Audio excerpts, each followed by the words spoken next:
Совет өкмөтүнүн саясатын элге жеткирүүдөгү башкы куралдардын бири гезит чыгарып таркатуу болгон. Мындан улам 1932-жылы Теңир Тоо аймагына орус жана татар улутундагы 2 адам тамга терип чыгаруучу машиналар менен келип жайгашып, социалисттик чарба аттуу алгачкы гезит чыгара башташкан.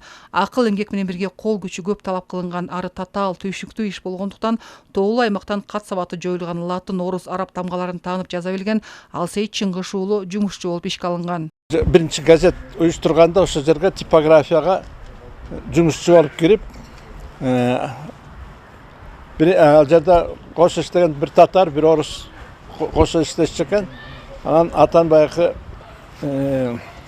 сабаттуу болгондуктан ал киши дагы ошо жана арипти бирден тамгалап теричү экен да.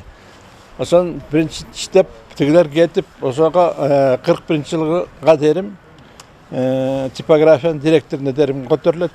Ошо 31-жылдан 41-жылга дерим иштеп. Ошентип Нарын облусунун тарыхында биринчи жолу социалисттик чарба аттуу гезит чыгарылат. Электр жарыгы жок болгондуктан кара чырак май менен кол күчү көп талап кылынып, оор машиналарда тамгалар колго терилип, 500 нуска менен гезит чыгарыла баштайт. Кезегинде Алсейит Чыңгышев калтырган эскерүүлөрүндө мындай деп айтылат. Электр энергиясы жок болгондуктан бардыгы тең кол менен терилген.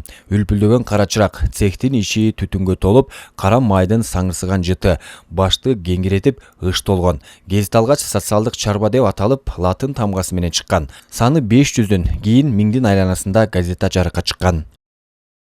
Ошентип Теңир Тоонун тарыхында биринчи жолу басылып жаткан социалисттик чарба гезити калкка агартуучулук жүргүзгөн. Тилекке каршы аталган гезиттин нускасы азыр жок, бирок архив барактарында ал тууралуу маалыматтар жазылып калган.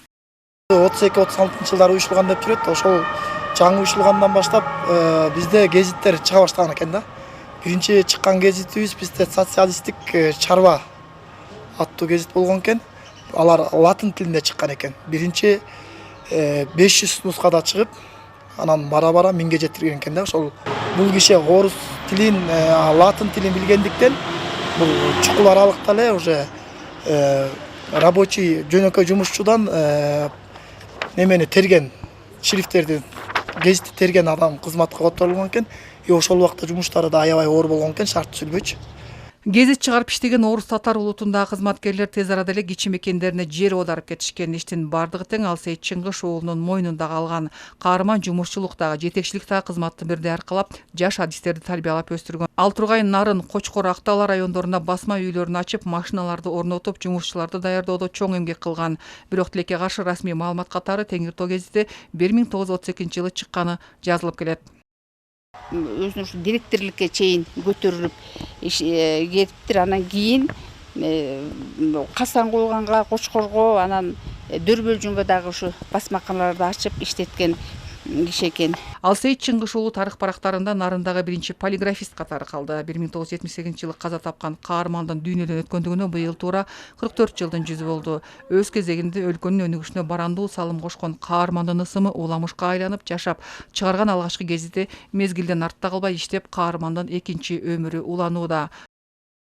Чапара Садыкказиева, Жеңиш Абдылдаев, Өлкө Деми, Нарын шаары.